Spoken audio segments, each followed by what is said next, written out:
Hey guys, so today I decided to film a tutorial for GameMaker Studio 2 on how to make a 3D scrolling parallax background for your game. What that means is instead of it moving side to side like most tutorials out there, it's going to move in more of a 3D sense with the Z axis. And a good example of this would be if you're like in an airship and you're flying over some clouds and you want the clouds to look like they're moving towards the camera.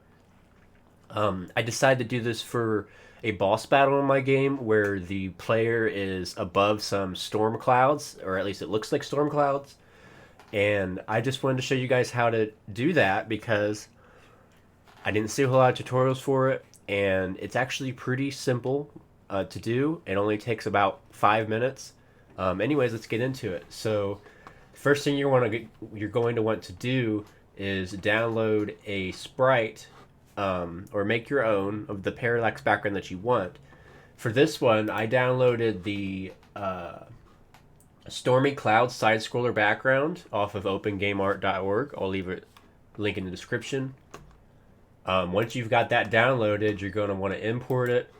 And as you can see, I've made some changes to it a little bit to my liking. But, anyways, you're going to want to have the image seamlessly mirror itself. So to do that, you're just going to change your canvas size by 200% and then paste it over, or flip the image and then paste it over. That's what I did, but you guys can figure that out. You're just going to want to make sure it's a seamless continuation.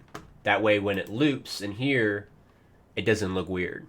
So to make the parallax background, there's actually a built-in feature called filters and effects that GameMaker Studio 2 has that is really cool. You can find a lot of different stuff like vignettes. You can find pixelation, mask, old film. I really like old film. But here you're going to select parallax background. And then in parallax background, you're going to set the parallax texture to the sprite that you made.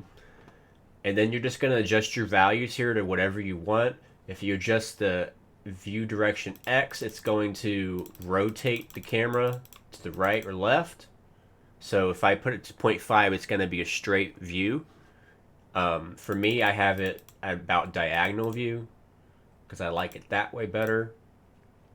If you do the Y, it's going to rotate up and down. And then the perspective, that's just to make it so that it's either 3D or not, I believe. I haven't really used that. The view position X makes it move left and right. View position Y makes it move up and down.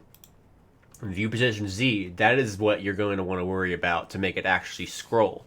Because when I first made this, I was thinking, well, if I make this parallax background effect, is it going to scroll automatically when I play the game? The answer is no, it's not going to. In order to do that, you have to modify the view position Z. See how it's scrolling when I do that. You're going to want to modify that view position Z, but you can't do that from the room editor. There's no option to do that to increase it over time. You have to do that in code. So once you've got all these values set, you want to make sure to have a fog color too if you want. That's what this black cloud is up here. Once you have all your values set, you're going to want to go to an object that's going to be in the room. For me, it's the boss. And then you're going to want to type a couple lines of code. So first you're going to want to call an alarm, or you can put it in your step event. It doesn't really matter whether you put it in a step or an alarm. It's up to you. So for me, I called an alarm. Of course, I made all the layers visible first. And then that alarm goes off. And then here's the code that you need. So the first thing you're going to want to do is access the effects that's on that layer. For me, the layer's name is Edge Clouds. So you're going to want to access it, save it to a variable. I saved it to the variable _effects. And then you're going to want to access the parameters for that specific effects. And that means, like, for example, the XY position, the angle, so on and so forth. So to access the parameters for that effects, you're going to do underscore params equals effects get parameters underscore fx. And then now that we have the params, we can update that z position. So to update the z position, you're going to want to do underscore params dot g underscore parallax position, and then an array 2. And you can find all the different param names on the manual, the GameMaker manual. I'll provide a link down below, showing you the different filter and effects variables that you can use in the params. This is the one that you're going to use because the reason why it's an array is because it's x, y, z. So if you wanted to change the x, you would put 0, the y you would put 1, and the z you would put 2. So here you're going to access the z variable, and then you're just going to modify that variable by however much you want, how fast you want it to move. So for me, I put plus equals 0.4. So that means that every time this alarm is called, the z position is going to move up by 0.4. And the last two things you need to do is you need to set that new parameter to the effects, because right now the parameter has not been actually set, it's just hanging there. So to do that, you're going to use effects set parameters underscore effects underscore params. And then the last thing you need to do is make sure that that effects that you just created is attached to the layer that you have. So to do that, you have to do layer underscore set effects, and then the layer name, comma, underscore fx.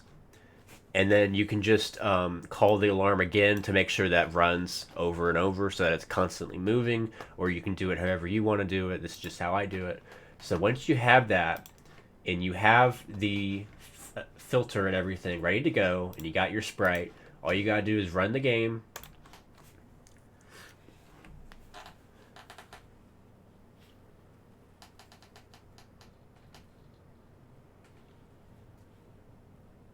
GameMaker takes a little while to build sometimes. Okay, so once you've got that, you're going to run the game, go to the room, and you'll see that the background is scrolling. I think that's pretty cool. What do you guys think? Anyways, let me know what you guys thought. If you have any questions about how to do this, if I left anything out or anything like that, just comment down below and I'll get back to you as soon as I can. Thank you guys for watching. You guys have a great day.